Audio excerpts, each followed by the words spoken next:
정서란 뭐다? 생각과 감정을 말하는 거야, 그렇지? 시는 정서를 표현하는 문학이기 때문에 무슨 갈래라고 한다? 서정 갈래라고 하는 거야. 따라서 시에는 무조건 정서가 들어가. 그래서 너네가 어떤 문제를 푸는데 뭐뭐뭐뭐뭐를 통해 화자의 정서를 드러내고 있다. 그러면 화자의 정서를 드러내고 있다는 무조건 참이니까 앞에 뭐뭐뭐뭐를 통해만 확인하면 되는 거야. 이해됐니? 그 다음에 이제 만약에 이 시에는 연민의 정서가 드러난다라고 했어. 그럼 연민의 정서가 드러난다는 걸 판단할 때는 연민과 관련된 시어가 나오거나 연민의 상황으로 판단하는 거. 왜냐하면 상황과 정서는 보편성을 띠고 상황과 태도는 구체성을 띠요. 이게 무슨 말이냐면 잘 봐. 내가 예를 들어서 사랑하는 사람과 헤어진 상황이야. 그러면 사랑하는 사람을 그리워하는 건 당연한 거야. 근데 다시 만날 수 없다고 포기할 수도 있고 반드시 만나겠다고 노력할 수도 있잖아요. 그지? 그러니까 사랑하는 사람을 그리워하는 정서는 보편적이고 근데 나는 못 만날 거야 하고 포기하면 체념적 태도. 아니야 난 꼭 만날 거야 그러면 의지적 태도가 되니까 태도는 좀 더 개별적이야.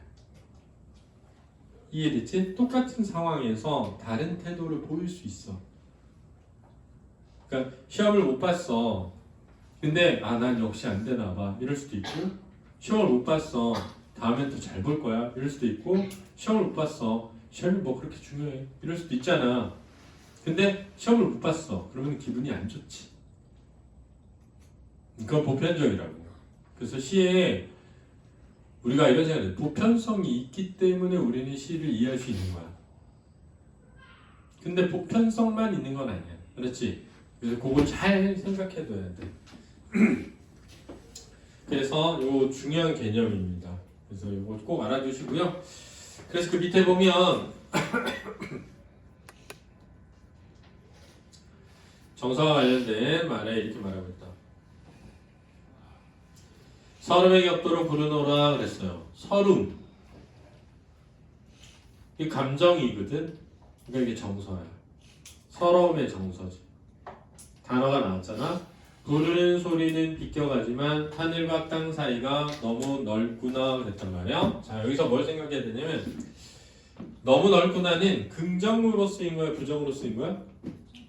부정으로 쓰인 거야. 부정으로 쓰인 거고 화자는 땅에 있는데 사랑하는 사람이 어디 있어서? 하늘에 있어서. 그래서 우리가 떨어진 거리가 너무 멀다 이거야. 그거 어떻게 알아요? 그럴 수 있는데 이 초혼이라는 제목이 있잖니. 초혼이 뭐냐면 죽은 사람의 이름을 3번 부르는 행위를 초혼이라고 그래. 사람이 죽으면 니네는 잘은 못 봤을 것 같고 사극 같은 거 보면 임금 죽었을 때 내시가 그 지붕 위 같은 데 올라가가지고 기와 위에 올라가가지고 임금님 도포자를 흔들면서 어저예 막 흔들어 막 흔들어 이름 부르면서 전송하는 거야 마지막으로. 그걸 초혼이라고 한다. 선체로 이 자리에 돌이 되어도 부르다가 내가 죽을 이름이여 사랑하던 그 사람이여 이렇게 돼 있죠. 그러면 여기에서 화자는 상황이 뭐냐면 사랑하는 사람과의 이별이야. 근데 죽음이야 죽음.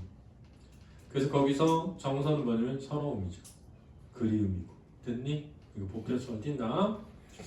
그 다음에 이제 백성의 시인데 이건 이제 그 뒤에도 나오거든. 그래서 좀 더 보면 계집아이는 운다 느끼며 운다 그랬어. 운다 있잖니 운다. 운다는 연민이 아니야. 운다는 슬픔이야. 그렇지? 운다라는 시어는 연민이랑 연결될 수가 없어. 슬픔이랑 연결되는 거야. 그렇지? 텅 빈 찬 한 구석에 어느 한 사람도 눈을 씻는다. 근데 여기서 눈을 씻는다가 눈물을 흘린다. 그치? 눈물을 흘린다 이거거든. 이것도 슬픔이야. 근데 이제 잘 봐. 계집아이는 몇 년 동안 내지인, 일본인을 뜻해 주재소장, 경찰서장 집에서 밥하고 걸레질하고 아이 보고 이렇게 추운 아침에도 손이 꽁꽁 얼어서 찬물에 걸레질을 했을 거래. 선생님이 이게 춥고 배고픈 상황은 무슨 상황?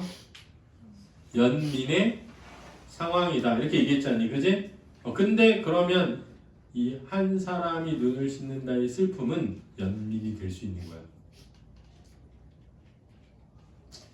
지금 차에 오르는 한 계집아이를 보며 한 사내가 눈물을 흘리고 있는 거야, 알았지? 근데 왜 흘리고 있느냐? 몰라. 슬픔이야. 근데 왜 흘리는지 몰라. 근데 뒤에 보니까 그 계집아이가 찬물에 걸레질을 해서 손이 다 터졌을 걸 생각하면서 오는 거잖니? 그러니까 뭐가 될 수 있다? 연민이 될 수 있다. 이렇게 이해된다고. 알겠니? 중요한 포인트야.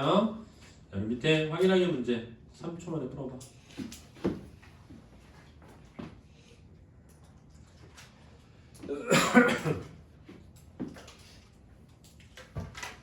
자, 태어부터 해보자.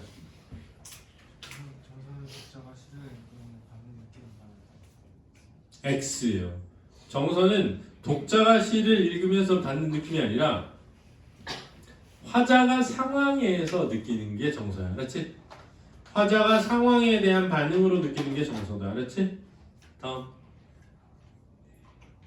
전수. 2번 전수. 기간이나 상황과 관련없이 저절로 생겨나는 현상입니다. X. 그렇죠. 정서는 상황에 대한 반응으로 생겨나는 거지 그냥 아무런 거 없이 생겨나는 게 아니다. 그래서 상황에서부터 판단할 수 있는 거야. 그 다음 눈이.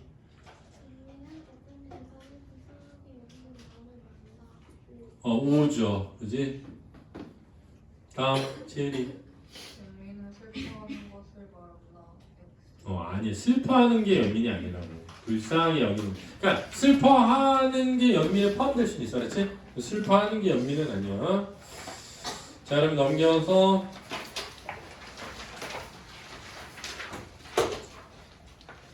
아까 했던 건데 미음에서 눈을 씻는다는 계집아이에 대한 연민의 정서를 드러낸다라고 돼 있잖아, 그지?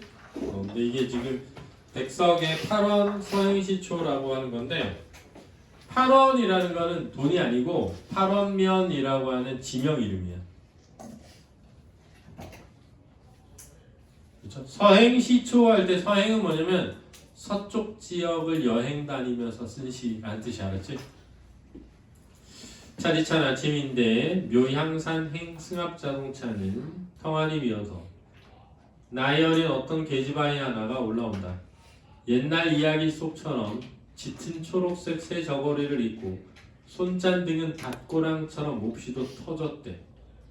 계집아이는 자성으로 간다고 하는데, 그러니까 묘향산행 승합차가 중간에 자성 가기 위해서 여기 사야 되나봐. 자성은 여기서 350리고 묘향산은 150리야. 묘향산 어디에 삼촌이 산다고 한대. 그러면 이 말은 일단 묘향산에 가서 누구 만나고 삼촌 만나고 다시 어디까지 가야 돼? 자성까지 가야 되나봐. 새하얗게 어른 자동차 유리창 밖에 일본인 경찰서장 같은 어른과 어린아이 둘이 요금을 낸다. 계집아이는 운다. 흐느끼며 운다. 텅 빈 차 한 구석에 어느 한 사람. 이게 나을 것 같아. 화자일 것 같아. 알았지? 왜냐면 지금 텅 볐는데 승합차에 버스에 텅 볐는데 누구 있었겠어? 화자 있었겠지 뭐. 계집아이는 몇 해고 일본인 주재소장 집에서 몇 년 동안 밥을 짓고 걸레를 하고 아이를 보고 이렇게 추운 아침에 손이 꽁꽁 얼어 찬물에 걸레질을 했을 거야. 그러니까 손등이 박고향처럼 모였으니까 터져 있는 거야. 이해됐니? 그러면 이 여인은 계집아이는 춥고 배고팠겠지, 그지? 이 춥고 배고픈 여자의 상황에서 우리는 보편적으로 뭘 느껴야 된다? 연민의 정서를. 그래서 5번에 실제 이게 이렇게 낸 거야. 6월 평가원에서. 계집아이에 대한 연민의 정서를 드러낸다 할 때 선생님 어디 연민의 정서가 드러나요? 이렇게 하면 안 된다고 알았지? 됐니? 그래서 적절하다. 산전수전격금에 자라고 있는 불쌍한 아이. 한 줄 정리는 뭐라고? 연민은 세상을 불쌍하고 가난하게 여기는 마음이다. 이해됐습니까? 뭐 알아두시고요. 다음 장 넘겨서 감정의 표출과 절제를 배웁니다.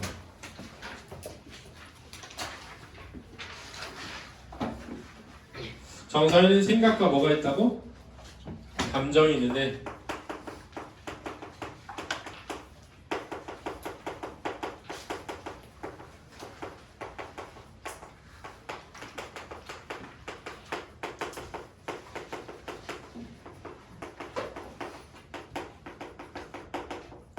이 감정의 표출과 절제 그리고 거리 문제 이게 참 중요해. 아 이거 좀 오늘 진짜 이거만 아니면 돼. 그렇지? 여기만 딱 듣고 가면 돼. 그렇지? 이게 다야. 오늘의 수업의 핵심인 여기 있다. 일단 감정이 표출되려면 어떻게 되지?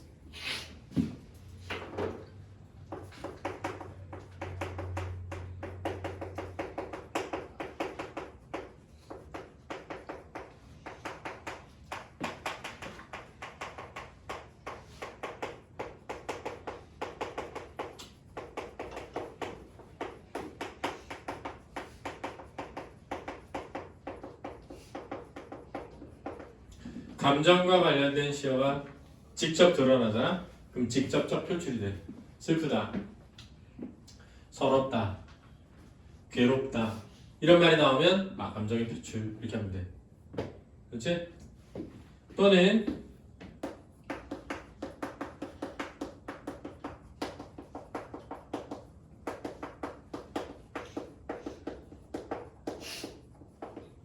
영탄적 표현이 드러나면 감정이 직접적으로 표출되어 있다라고 한다.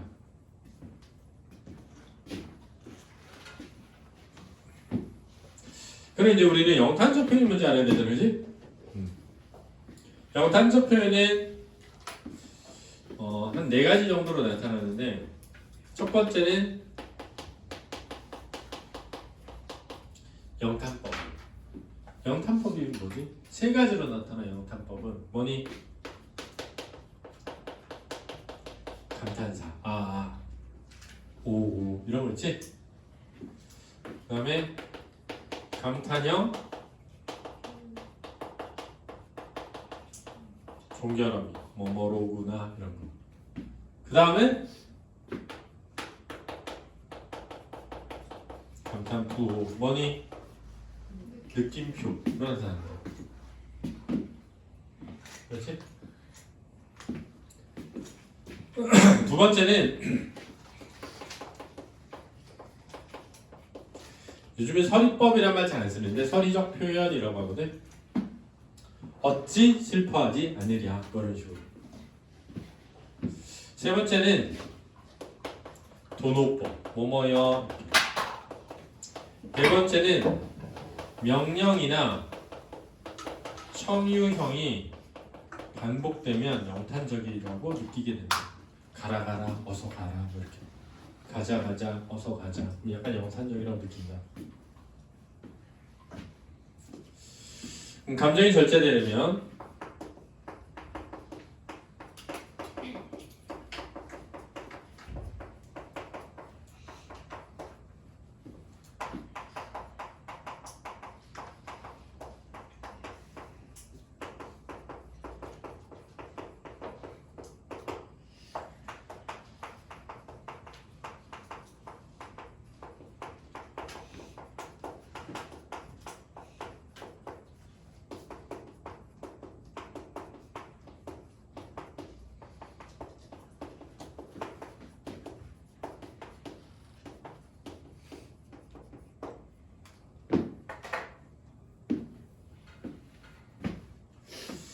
감정이 절제되려면 감정과 관련된 시어가 직접 드러나지 않으면 돼. 그렇지? 또는 간접적으로 드러낼 수도 있어. 그렇지? 그러니까 내가 슬픈데 내가 슬프다라고 하지 않으면 돼. 그렇지? 슬프다는 말을 안 하면 돼. 근데 이게 좀 중요한 게 슬프다고 말했어. 영탄법도 썼어. 그런데도 절제될 때가 있어. 언제 그러느냐? 마치 내가 지금 그렇다는 게 아니라 상황을 뭐 하듯이 설명하듯이 쓸 때 이게 좀 어렵다. 이게 그 대표적인 게 오른쪽에 있는 이용하게 풀벌레 소리 가득 차 있었다라는 시야.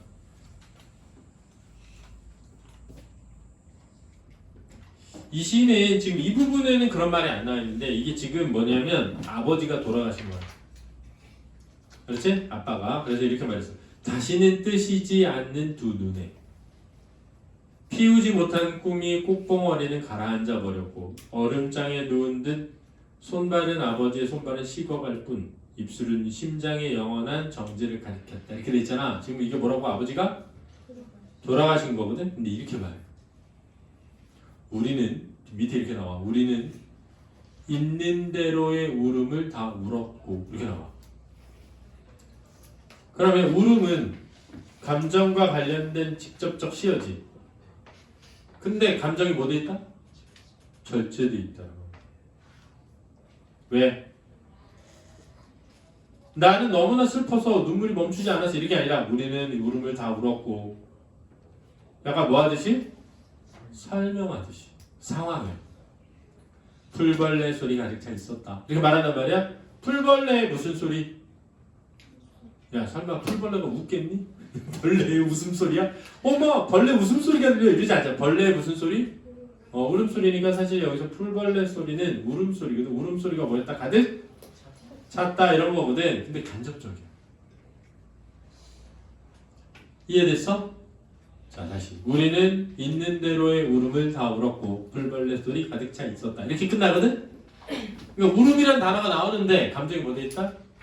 절제돼 있다. 또 니네 혹시 유리창이라는 시 알아?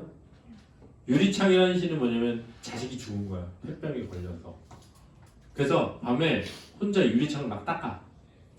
왜 그러냐면 유리창 건너편으로 입김이 흐려지면서 얼음이 살얼음이 끼는데 마치 죽은 아이의 모습처럼 느껴져. 그래서 우리 아이가 저기 있나? 막 지워.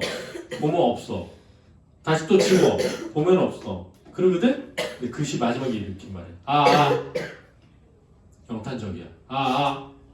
너는 산새처럼 날아갔구나. 영탄적이야. 날아갔구나. 근데 감정이 뭐돼 있어? 절제돼 있어. 지금 자식이 죽었는데 너는 산새처럼 날아갔구나. 최대한 감정을 뭐 한 거야? 절제한 거야. 왜? 상황을 뭐 하듯이? 설명하듯이 했어.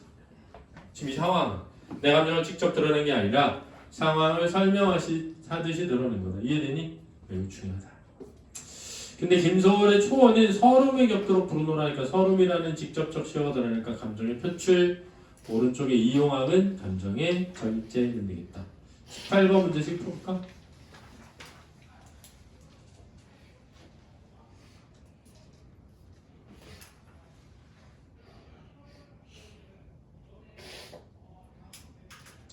쌤이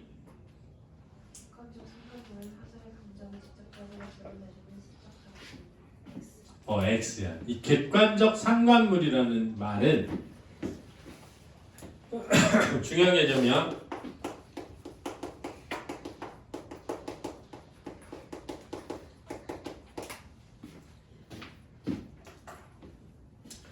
이게 무슨 말이냐면 내가 아닌 것.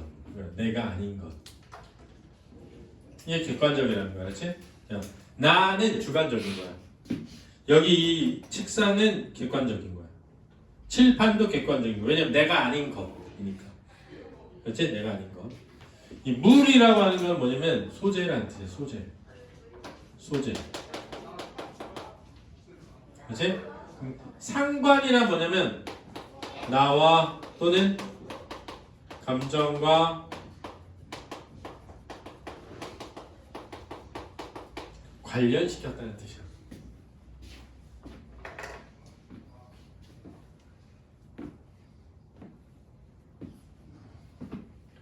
근데 이게 나와 관련시켜서 나의 감정과 관련시켜서 드러내면 감정이입이 되고 객관적 상관물이 되고.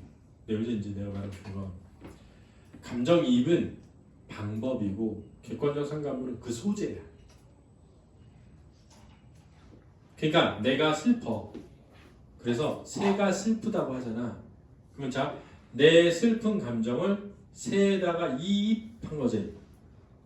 그러니까 이렇게 표현하는 방법은 뭐라고 한다고? 감정 이입인데 그때 그 새는 뭐라고? 객관적 상관물이야. 왜냐면 새는 내가 아니지. 객관적이지? 근데 내 슬픔을 관련시켰지? 상관시켰지? 소재니까 뭐라고? 물. 그래서 뭐라고? 객관적 상관물이라고 하는 거야. 근데 황조가에 보면 이렇게 말해. 펄펄 나는 적개꼬리 암수서로 정답구나. 외로울 쌓이는 몸은 이러거든? 자, 나는 뭐해? 외로워. 나는 외로워. 자, 꾀꼬리는 내가 아니지. 객관적이야. 그지? 근데 정답다라는 감정을 꾀꼬리랑 관련시켰지. 근데 내 감정이 아니지. 왜? 나는 외로우니까. 그지? 그러면 정답다는 감정을 관련시킨 꾀꼬리라는 소재는 뭐가 돼? 객관적? 상관물이지. 근데 감정이입이 되지는 않는다. 알겠니? 그러면 얘는 어떤 애는 객관적 상관물이면서 감정이입이잖아. 왜? 객관적 상관물은 소재를 가리키는 거고 감정이입은 표현 방법을 가리키는 말이니까 두 개는 다른 얘기야. 이해했어? 자, 이건 이제 정리됐다. 그리고 객관적 상관물은 직접적이 아니라 뭐라고? 간접적으로 드러내는 거지. 내가 슬픈데 뭐가 슬픈 것처럼? 제가 슬픈 것처럼. 알았니? 자, 이거 중요하다. 다음 사람. 윤서가. 슬프다, 안타깝다 등의 감정을 표현한 대목에서는 감정을 절제한 것으로 보기 어렵다. 오, 그다음. 인터넷 표현이 쓰이면 보통 감정가 절제된 모습으로 볼 수 있다. X 넘겨볼까요? 자, 산이란 산에는 새 한 마리 날지 않고 길이란 길에는 사람의 흔적도 끊어졌네. 그랬어요. 외로운 배 안에 도롱이 입은 늙은이. 자, 외로운 밑줄 그어봐. 근데 외로운 게 누구니? 배니까 이 배는 무슨적 상관물? 객관적 상관물이 되는 거야. 자, 그러면 직접적이니 간접적이니? 간접적이지 않니? 그럼 감정이 표출됐어? 절제됐어? 절제된 거야. 외로운 배 안에 도롱이 입은 늙은이 홀로 낚시질 안에 차가운 강에 눈만 내리고. 자, 그럼 감정이 뭐 돼 있어 지금? 절제돼 있는 거야. 알았니? 지금 문제 19번에 가다에 대한 설명으로 적절하지 않은 것을 묻고 있는데 5번 선제 이렇게 말하고 있다. 나와 다에 비해 가의 화자의 감정이 뭐 돼 있다? 절제되어 있다. 그런데 많은 애들이 외로운 나왔으니까 절제된 게 아니잖아요. 그래서 개 틀렸어. 알았지? 자, 가는 뭐 되어 있다? 절제되어 있다. 그럼 나와 다가 절제되지 않으면 되지. 알았니? 일곱은 어둠이에요. 첫 번째의 아름다운 곳은 어디냐? 관암에 해 비친다. 갓바위에 해가 비치는구나. 관이 갓관자야. 암은 바위 암자. 평무에 내거치니 평평한 들판에 안개가 거치니 멀고 가까운 곳이 그림이로구나. 무슨 적이야? 명탄적이야. 그러니까 감정이 뭐 돼 있어? 표출돼 있다. 너무 이뻐. 이런 뜻이야. 알았어? 박강희. 줄지 마. 알았어. 안 주는 건 알아. 아니, 줄지 말라 했잖아. 내가 존다고 한 게 아니야. 그리고 저기 머리 자꾸 넘기지 마. 알았지? 약간 매력적이야. 하지 말라고. 하지 말라고. 하지 말라고. 알았지? 자, 선생님 결혼했습니다. 큰일 납니다. 자, 그다음 봐봐. 농담이야, 얘들아, 알지? 너 머리 왜 그래? 야, 너 머리 왜? 이마 매력적이야, 하지 마. 그렇지? 심장이 나댄다, 하지 마. 자, 송간에 소나무 사이에 녹준 술독을 놓고 벗이 오는 모습을 본다. 그러니까 야, 자연 속에서 술 마시는 거 이거 뭐라 했지? 두 글자로 풍류. 술, 춤, 노래. 알았지? 풍류적인 거야. 알았지? 두 번째 아름다운 것은 어디니? 꽃바위에 봄이 가득하다. 이 뜻이야. 화암이 꽃바위야. 근데 꽃바위는 뭐예요? 그러면 너네 혹시 바위에 이런 바위 못 봤을 수 있는데 그냥 이렇게 바위야. 큰 바위인데 큰 바위에 약간 무늬가 동글동글한 무늬가 이렇게 있는 바위들이 있어. 동글동글한 무늬가. 이게 동글동글한 무늬가 과학심이야. 그렇지? 저는 동글동글한 무늬가 있는 바위를 보면 사람들은 마치 바위에 뭐가 핀 것 같다? 그래서 뭐라고 한다? 화암이라고 불러. 근데 이게 무슨 말이냐면 산에 이렇게 가면 계곡에 물이 흐르잖아. 근데 물이 막 흐르다가 이렇게 휘어지는 데가 있어. 이렇게 휘어지는 데가 있으면 물이 깊어져. 파여 이렇게 휘면서 파여 땅이. 그러면 비가 엄청 올 때 저 위에 큰 돌 같은 게 내려오다가 이런 데 쾅 하고 멈춰. 이런 데가 많아. 그러면 이런 곳에 이렇게 멈췄는데 바위가 위에 바위가 하나 더 이렇게 올라가. 그럼 마치 사람이 머리에 뭘 쓴 것 같다? 모자라. 그래서 이런 거 나오면 뭐라고 무슨 바위? 갓바위 이렇게 얘기해. 팔봉산에 가면 있어. 여기는 팔봉산 갓바위 유명해. 거기서 대학 합격해달라고 절 많이 해. 그래서 팔봉산 갓바위 가보면 그냥 바위 덩어리 하나 이렇게 있고 그 위에 바위 덩어리 하나 놓여 있어. 평평한 바위가. 그러면 아 여기 정말 경치가 아름다워져. 그래서 첫 번째 아름다운 곳. 이렇게 내려오다 보면 또 두 번째 있을 거 아니니 여기는 바위가 있는데 점점점점 무늬 있는 바위야. 그러면 화암, 꽃바위. 화암에 봄이 가득하구나. 봄이 계절이야. 벽화에 푸른 물결에 꽃을 띄워서 야외에 보내노라. 자 여기 중요한데 야가 들야자야 들. 야! 들이라고 하지. 야 들이야. 들야자야 자연을 뜻해. 왜는 뭐니? 바깥 들 뭐야? 야외는 속세가 되는 거야. 야는 자연, 야외는 속세에 보내노라 이런 뜻이야. 보내노라.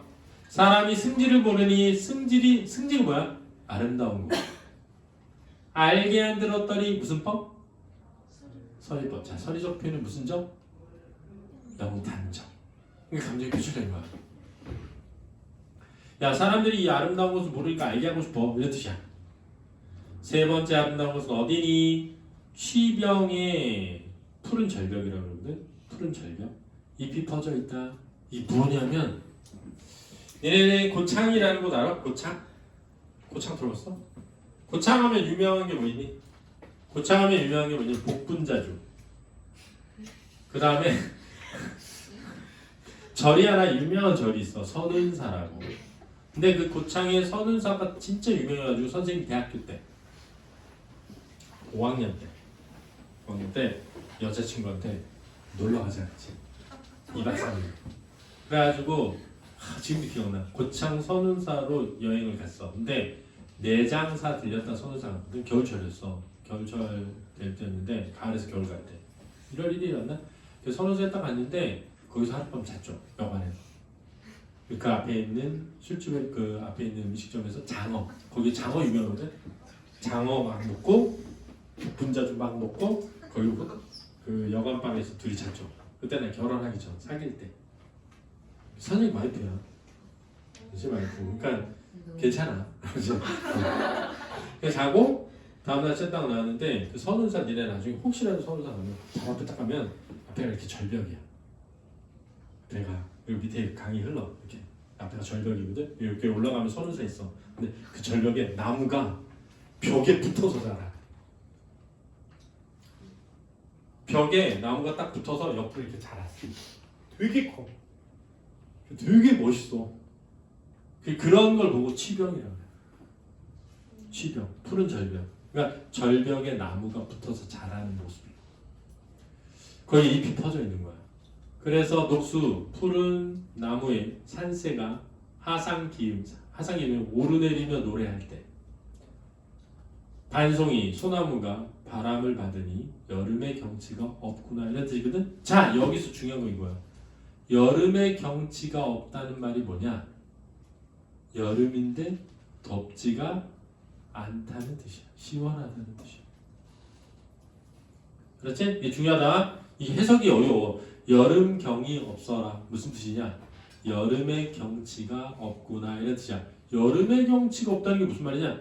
여름인데 덥지가 않구나. 이걸 이해해야 돼. 야, 여름인데 시원해 이런 뜻이야. 자, 이제 우리는 다의 감정이 표출됐습니다.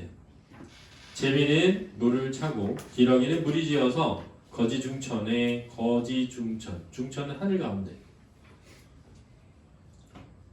높이 떠서 두 날개를 훨씬 펴고 펄펄펄 흰 구름 사이에 높이 떠서 천리 강산 머나먼 길 어이 갈까 슬피 운다 했잖아. 자, 여기서 이제 슬피 운다라고 하는 건 내가 아니라 누구야? 기력이야.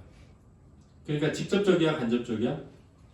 간접적이야. 근데 여기서 중요한 건 이게 객관적 상관물이긴 한데 감정이입이 안 돼. 왜냐하면 지금 이 사람은 기뻐. 이 제목이 뭐니? 유산가잖아. 유가 뭐냐면 놀유자야. 놀유. 얘는 그래서 노는 동산이 있는 곳 뭐게? 유원지. 유원지 알지? 처음 들어봐? 그럼 니네 이거 알아? 그 술집 많은 길거리를 유흥가. 이제 유자, 놀유자. 노는 곳이야. 산에서 노는 노래야. 유산가거든.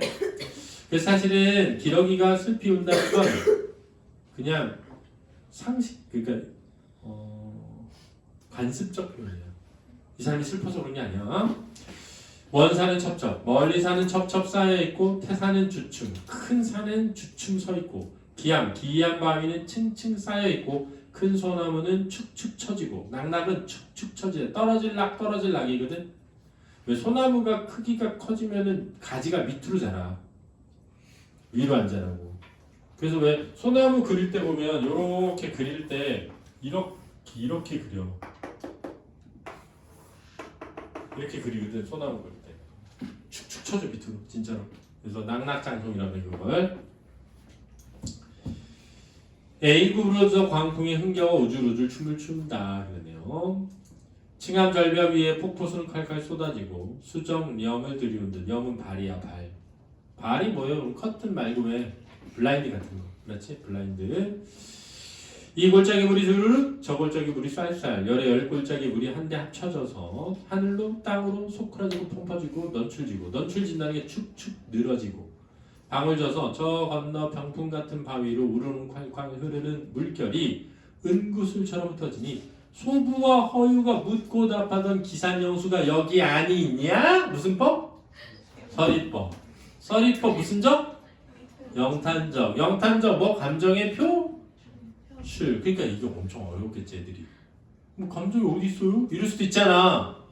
가해도 외롭다고 했잖아. 이럴 수 있잖아. 그러니까 안 되는 거야. 알았니? 나와 나에 비해 뭐가? 가가 감정이 뭐 돼 있다? 절제돼 있다. 중요한 거지. 자, 그래서 19번의 답 5번 선지는 적절하다고요. 영탄적편 찾아봤고요. 객관적 상관물이다. 맞는 말이죠. 가가 정서를 직접적으로 표출하고 있는가? 근데 가와 나다를 비교한다면 나다에서 그렇다. 감정의 표출은 영탄적 표현과 감정과 관련된 직접적 시열을 통해 드러나는 겁니다. 선아. 자, 그럼 거리. 이게 제일 중요하죠. 근데 이것만 알면 돼. 아니, 내가 아까 이거라 그랬어? 내가 말이 잘못했네. 이거. 진짜 이거 시험에 나왔던 거야. 내가 이거 진짜 중요하다고. 거리는 세 가지 거리가 있어. 잘 알아둬야 돼. 일단 정서적 거리는 대상에 대한 긍정적, 부정적 태도를 말하는 거야. 관찰적 거리는 대상에 대한 주관적, 객관적 태도를 말하는 거야. 중요하다. 물리적 거리는 대상과의 실제 거리를 말하는 거야.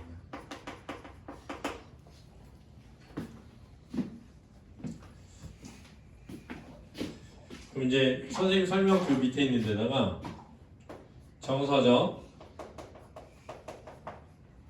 관찰적, 물리적 이렇게 써봐. 쓰면 이 관찰적 거리는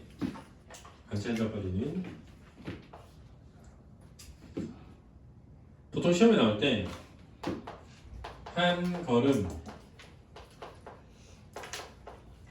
떨어져서 이렇게 나올 때가 있어. 한 걸음 떨어져서 대상을 바라본다. 이렇게 관찰적 거리 이렇게 나오진 않고, 그렇지?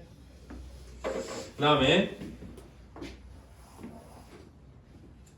이렇게 선을 그어서 가깝다, 멀다의 경우를 설명하려는 거야. 그럼 정서적 거리가 가깝다는 거 뭐냐? 긍정적일 때, 그렇지? 정서적 거리가 멀다는 부정적일 때 쓰는 거다.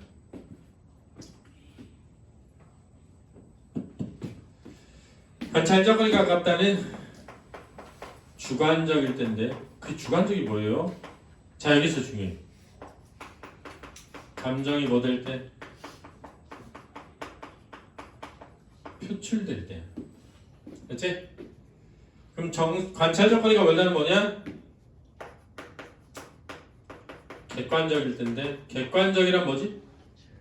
감정이 절제될 때. 자, 이렇게 감정이 절제되면 어떻게 된다? 한 걸음 뭐에서?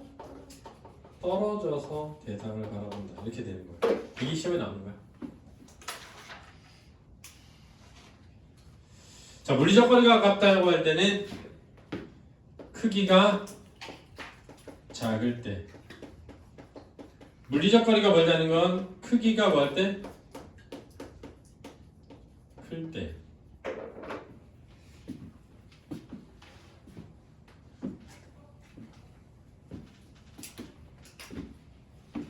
근데 이 물리적 거리는 시험에 뭐라고 나오냐? 원경,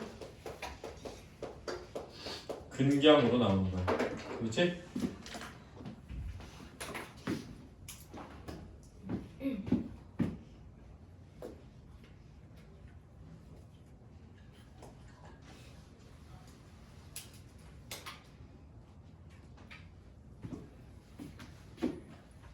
시험 문제 이렇게 나왔어. 잘 봐. 진달래 꽃인데 영변에 약산 진달래 꽃. 딱 여기에 뭐라고 나왔지 아니? 원경에서 근경으로 시설이 이동하고 있다. 많이 들리니? 맞죠? 왜? 영변은 지명 이름이야. 거기에 뭐가 있어? 약산이라는 산이 있는데 그 산에 뭐? 니네 봐. 영변을 보려면 가까이서 봐야 돼, 멀리서 봐야 돼? 진달래 꽃은? 만약에 별이다. 원경이야. 왜? 졸라 커. 그렇지? 이랬지? 물방울 근경이야. 왜? 가까이서 봐야 돼. 가까이서. 이해됐지? 근데 이거를 물리적 거리 이렇게는 안 말아요. 그럼 뭐라고 나온다? 원경에서 근경으로 또는 근경에서 원경으로. 그럼 니네가 뭘로 판단한다? 대상이나 배경의 크기로. 그렇지? 대상이나 배경의 크기로. 그 만약에 먼 산이 나와, 흐르는 물이 나와, 튀는 물방울이 나와. 그럼 원경에서 뭐라고? 근경이 되는 거야. 실제로 그렇게 하는 거 알았지? 그 다음에 이제 관찰적 거리가 멀다 가깝다 이렇게 안 나와. 대상을 한 걸음 떨어져서 바라보고 있다 이렇게 나와. 대상을 한 걸음 떨어져서 바라보려면 감정이 뭐 돼야 돼? 절제되어 있다는 거야. 알았니? 절제되어 있다는 거야. 최근에 이거 고일 모의고사인가 25년에 나오지 않았나? 뭐 나왔었냐면 무슨 복숭아 꽃그룹? 이 풀었지? 복숭아 나무가 무슨 꽃구름이 내려앉아가지고 내가 마을에 차를 대고 막 이 집에 저 집에 저 집에 핀 복숭아 나무 꽃구름을 봐. 근데 그 벌도 가고 나비도 가고 막 소도 순한 소도 가고 마을 사람들 인사를 해. 그리고 이제 내가 문 닫고 가. 떠나가는데 가는 백미러로 그 구름의 기둥들이 보여. 시험에 뭐라고 나왔냐? 그 구름의 기둥들을 정서적 거리가 멀어지고 있다. 왜 X야? X지. 왜? 물리적 거리가 멀어지는 거지. 정서적 거리는 가깝지. 왜? 그 구름의 꽃구름이라는 복숭아인가? 무슨 우리 살구꽃인가? 그 살구꽃을 좋아해 싫어해? 좋아하면 정서적거리가 뭐다? 응. 그 나왔어. 생각나지? 생각 안 나? 생각나야 되는데 나왔어 진짜. 나같이 뇌세포 많이 죽은 사람도 아닌데 니네가 풀었을 걸 그거? 어? 고3이냐? 아 그렇구나. 죄송합니다. 죄송합니다. 고3 6월이래요. 그럼 생각나는 사람들은 뭐야? 벌써 고3 푼 거야? 수업 시간 아 됐나? 우리 수업 때 했었나? 그렇게 나온다 그랬지? 야 25년도 6월일걸? 최근에 나온 거야. 최근에. 그리고 전에 이것도 넣었어. 고전 시간에 그리던 님이 온다 반가움이 이러하랴? 그게 나왔대. 근데 그게 산이 너무 좋아서 내가 그리워하던 님이 온다고 해서 이것보다 반갑진 않을 거야 이런 거야. 근데 거기 그리던 님에다 비집고 정서적 거리가 멀다. 오해 X야. X지. 그리워하던 님은 뭐야? 긍정이지. 그것도 나왔어. 9월인가에 나왔어. 고3. 3년 전에. 그러니까 나오는 거야. 이 개념은 진짜 중요해. 거리는. 그러니까 내가 오늘 수업에서 제일 중요한 거 이게. 그리고 정확히 알아놓어. 옛날 개념은 실제 거리와 심리적 거리가 있었어. 그러니까 실제 거리보다 님이 떨어져 있는 걸 더 멀리 느낄 때 천만리 머나먼 길에 그러면 천만리는 실제 거리냐 심리적 거리냐 이렇게 냈어. 그러면 심리적 거리지. 이해됐어? 실제 거리는 아니니까. 근데 그 님이 긍정이야 부정이야? 긍정이면 정서적 거리가 가깝다라고 해야 되는 거야. 그래서 이해해야 되는 거야. 그렇지? 너네가 아빠를 너무 좋아해. 아빠랑 난 정서적 거리가 멀어. 그러면 안 되지. 좋아하면 뭐라 그래야 돼? 가까워. 이렇게 말해야 되는 거지. 이해됐죠?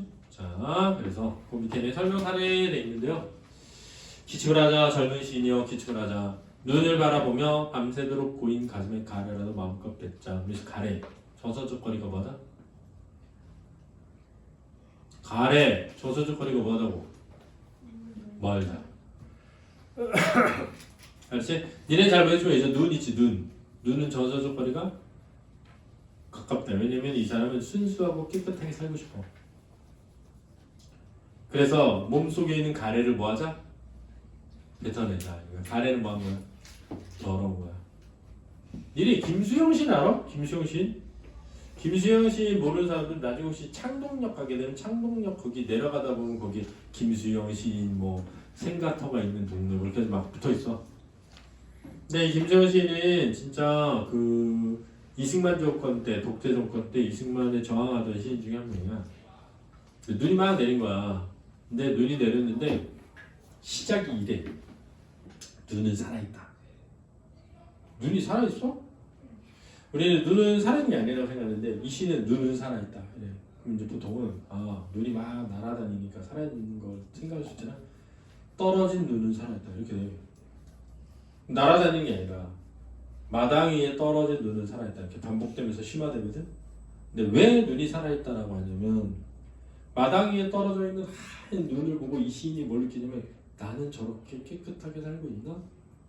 라고 생각해 본 거야.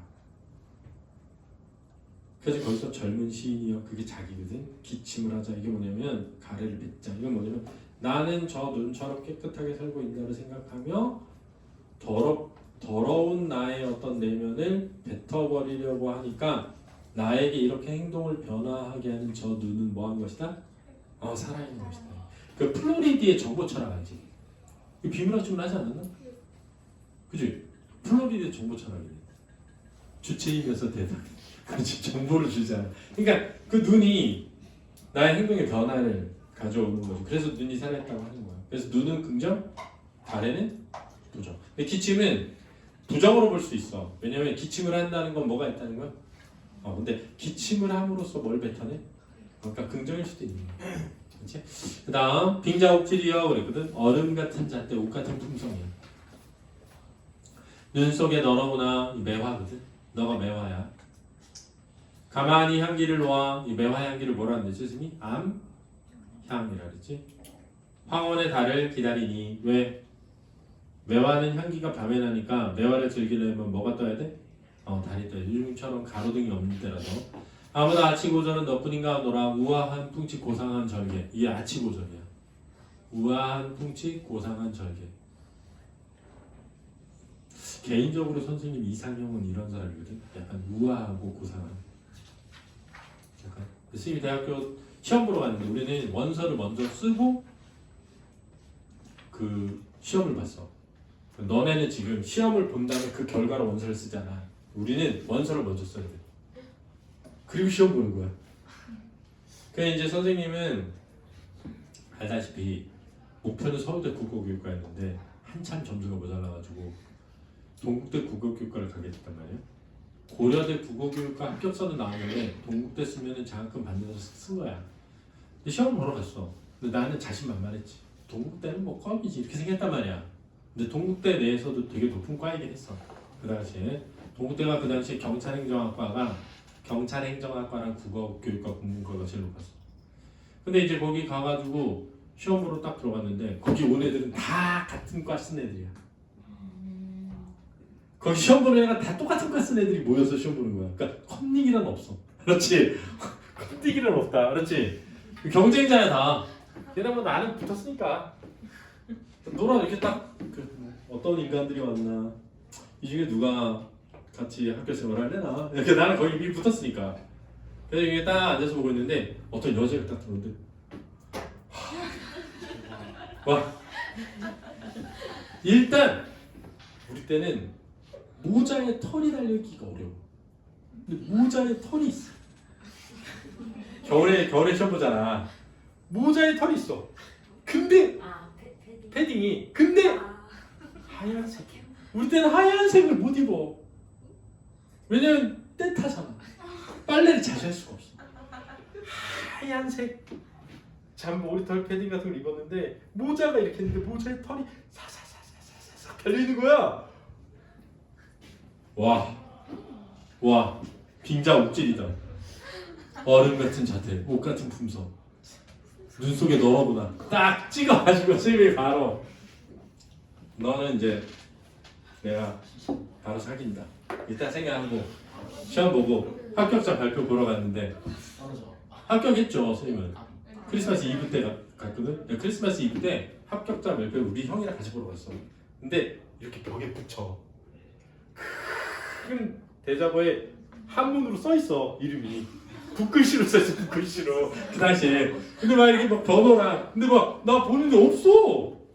그래서 뭐 없는데? 그랬더니 우리 형이 야 여기 있어. 그래가지고 우리 형이 봐가지고 막 형이 좋아가지고 명동을 갔어. 거기 충무로니까 바로 명동을 바로 옆이거든. 근데 명동을 가서 밥을 사주고 너 갖고 싶은 걸 말해라. 내가 LP 음반이 갖고 싶다.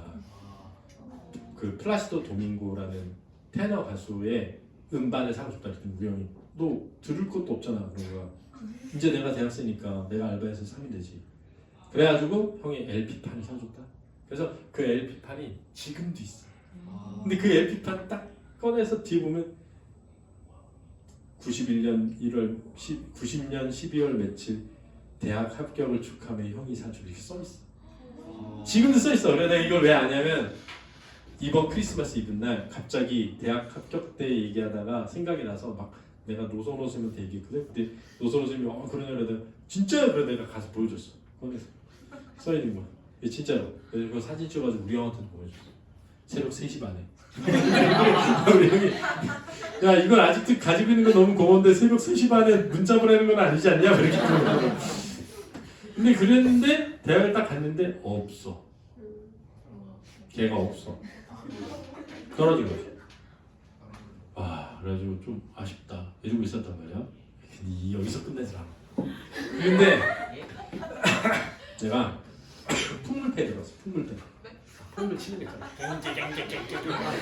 치고 막 이상한 애들 모여서 다 시커먼 애들 막 냄새 날 것 같은 애들 모여서 있는 그런 동아리야. 내가 풍물 들어갔단 말이야. 내가 풍물대 들어가서 내가 제일 빨리 그만뒀어. 왜 그만뒀냐면 풍물패 신입생 환영식을 하는데 징 막걸리를 먹는 거야. 징 막걸리.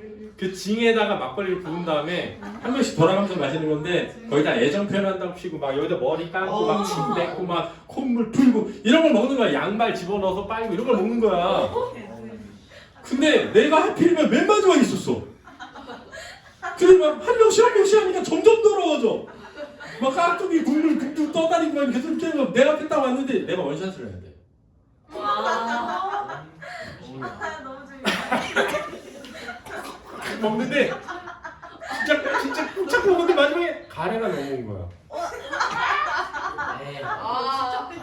가래가 누군가의 가래가. 그래서 딱 먹는 순간 나도 모르게 팍 하는데 오바이트를 하는데 이게 징이 이렇게 있잖아. 팍 했는데 팍 쳐서 막 내 얼굴에 침이 막 되면서 그 여기가 다시 하는 소리. 그래서 진짜 다 뒤집어지고 난리 났어. 그래서 너무 쪽팔렸어. 탈퇴했어. 그래서 나 진짜 풍물패 좋아했는데 탈퇴했다. 근데 그 풍물패에서 만난 여자애가 소개팅 시켜준대. 소개팅을. 그래가지고 그 일이 있기 전이야. 아 이렇게 전이. 있기 전에 탈퇴하기 전. 처음 들어갔는데 갑자기 나한테 소개팅 안 하겠냐 그래서 소개팅 뭔데? 나 소개팅 뭔지 몰랐어. 내가 여자 소개시켜준 거야. 그럼 고맙지. 그래가지고 소개팅을 종로에 있는 커피숍에서 했는데 종로의 커피숍에 앉아서 기다리고 있는데 딸랑딸랑하면 문이 열렸는데 어떤 여자가 들어오는데 걔야. 와. 진짜 말도 안 되지. 걔야. 나 진짜 깜짝 놀랐어. 그래가지고 내 옆에 앉아있는 거야. 근데 아마 혹시 누구 소개? 맞대. 그래 안녕하세요. 그랬다 내가 그랬지. 혹시 동국대 국어교육과 쓰지 않았어요? 그랬더니 어떻게 하세요? 그런 거야. 저 시험장에서 봤어요. 그러니까 이 여자애는 국교과를 떨어지고 그러니까 우리가 40명을 뽑아 30명은 국교과 쓴 애들 중에 뽑고 10명은 국교과를 쓰지 않은 다루과 쓴 애들 중에 2지망으로 국교과를 쓴 애들이랑 1지망으로 국교과 쓴 애들을 비교해서 뽑는데 국교과는 거의 꽈탑이어서 국교과 쓴 애들로만 다 돼. 근데 얘가 1지방에 국교과 쓰고 2지방에 역사교육과를 쓴 거야. 근데 국교과는 떨어졌어. 근데 2지방에 역사교육과를 썼을 거 아니니? 역교과 40명 중에 30명은 1지방으로 뽑았을 거 아니야? 2지방 10명 다 국교과 애들이야. 무슨 말인지 알겠지? 그러니까 국교과 애들 점수가 다 높으니까. 그래서 역교과에 10명은 국교과 썼다 떨어진 애들로 돼 있거든. 우리 때는 가나다군이 없기 때문에 한 학교를 지원할 때 2개를 지원하는 거야. 그러니까 얘가 떨어져서 역교과를 간 거야. 근데 그 역교과 애가 풍물패에 있는데 나를 걔를 소개시켜준 거야. 근데 나는 걔가 다른 과에 있으니까 모르잖아. 딴 과 애들을 어떻게 알아? 모르잖아. 그래서 된 줄 모르고 국교과 쓰지 않는 애들이 맞대. 어떻게 알았니? 그래서 내가 말했지. 시험 보러 온 날 내가 봤지 너. 야 진짜 나 그때 너 붙으면 꼭 사귀려고 했는데 이렇게 만나네? 그래서 이렇게 막 웃어. 그래서 내가 말했죠. 야 나 진짜 괜찮은 사람이니까 우리 사귀자. 그래서 사귀자. 바로 만나자마자 사귀어가지고 딱 밥 먹고 커피 마셔. 커피 마셔. 배고프지 않냐? 배고프대. 그래서 밥 좀 사줘. 그랬더니 밥 사줬어. 밥 먹고 헤어졌어. 그 다음에 다시 만났죠. 만나가지고 야 영화 보러 갈래? 근데 영화 보러 가고 싶대. 근데 난 돈이 없어. 영화 좀 보여줘. 그때 영화 보여주더라고. 걔가 엄청 부자였어. 오빠랑 아빠가 의사야. 강남산. 완전 부자였어. 그래가지고 진짜 돈을 걔가 다 냈어. 데이트 비용은. 그래서 내가 너무 미안해가지고 한 3번째가 4번째가 영화 보러 갈래? 그때 영화 보러 가재. 그 내가 어딜 데려가냐? 프랑스 문화원을 데려갔어. 공짜거든. 프랑스 문화원에서 공짜로 한 달에 한 번씩 영화 상영하는데 무슨 누벨 바그전인가 뭐 이런 걸 한대. 그래가지고 막 불어도 막 말하는데 자막은 영어야. 근데 난 하나도 모르잖아. 불어도 모르지 영어도 모르지. 그러니까 가가지고 계속 잤는데 얘가 옆에서 막 우는 거야. 그 영화를 보면서 와 얘다. 빙자국집. 진짜 내 이상이야. 그래서 어떻게 했냐면 얘를 데모하는데 끌고 다녀. 와. 데모. 왜냐면 데모했으니까. 왜냐면 이 땅의 민주주의의 실현이 중요하잖아. 왜냐면 데모 하나 했는데 걔는 맨날 끌고 다녔어. 아 진짜. 무서워 막 물고 막 무섭고 그러고 막 그랬는데 걔가 갑자기 한 6개월인가 4개월인가 5개월인가 지났는데 나한테 자기는 데모하는 게 너무 무섭고 그럴 때마다 너무 공포스럽고 얘는 또 잘 살고 그런 걸 딱 절실 못 느낄 거 아니니. 근데 뭐 너랑 계속 사귀려면은 꼭 데모를 해야 되냐고 이게 내용은 그런 거였어. 그래서 내가 나는 데모 안 하는 여자는 사귈 생각이 없다. 그 말이 여자. 그래서 헤어졌지. 진짜 내가 바보 같았던 것 같아. 맞아. 지금 엄청 후회. 걔는 왜냐면 내가 시키는 대로 다 했거든. 그럼 걔랑 결혼했어. 막 여보 밥 먹을 건데 밥. 야, 이 반찬이야? 야, 오빠한테 가서 돈 좀 달라주라고. 오빠한테 가서 돈 가져오고 그막 그걸로 그렇게 샀을 텐데. 진짜 너무 안타깝습니다. 후회 엄청 하고 있습니다. 지금 진짜. 자, 편집하겠습니다. 제가. 자, 됐습니다. 자, 넘겨서. 자, 그러면 1번부터 나그네야 되나요? 나그네. 이거 뭘 얘기하다가 강나루 건너서 밀밭길. 나이 아저씨 가는 나그네 길을 내줄기 남도산맥리 수륙는 마을마다 타는 저녁 너 감정이 뭐 돼 있어? 절제돼 있지. 그럼 관찰적 거리가 뭐다? 멀다. 그럼 이런 시는 한 걸음 떨어져서 대상을 뭐하고 있다? 바라보고 있다. 자, 그러면은 확인하기 네 문제 빨리 풀어보세요.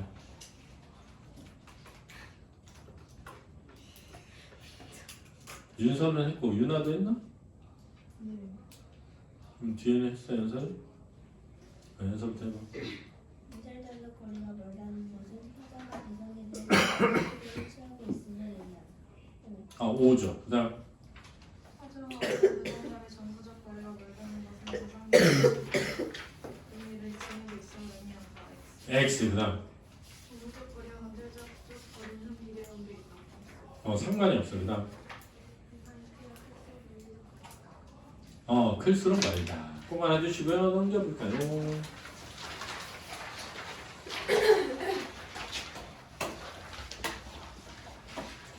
너무 여러 겹의 마음을 가진 그 복숭아 나무 곁으로 나는 왠지 가까이 가고 싶지 않았습니다. 이렇게 됩니다. 화자는 나고요. 가까이 가고 싶지 않았다라는 건 물리적으로 멀다지. 정서적으로도 멀다죠. 난 쟤 너무 여러 겹의 마음을 가진 것 같아. 가까이 가기 싫어. 그러고 싫어하는 거야. 흰 꽃과 분홍꽃을 나란히 피우고 서 있는 그 나무는 아마 사람이 앉지 못할 그늘을 가졌을 거야 라고 멀리로만 지나쳤을 뿐이래. 물리적 거리도 멀고 정서적 거리도 먼 거야. 흰 꽃과 분홍꽃 사이에 수천의 빛깔이 있다는 걸 나는 그 나무를 보고 멀리서 알았어. 눈부셔서 알았어. 피우고 싶은 꽃이 너무나 많은 그 나무는 그래서 외로울 거지만 외로운지도 몰랐을 거야. 그 여러 겹의 마음을 읽는데 참 오래 걸렸어.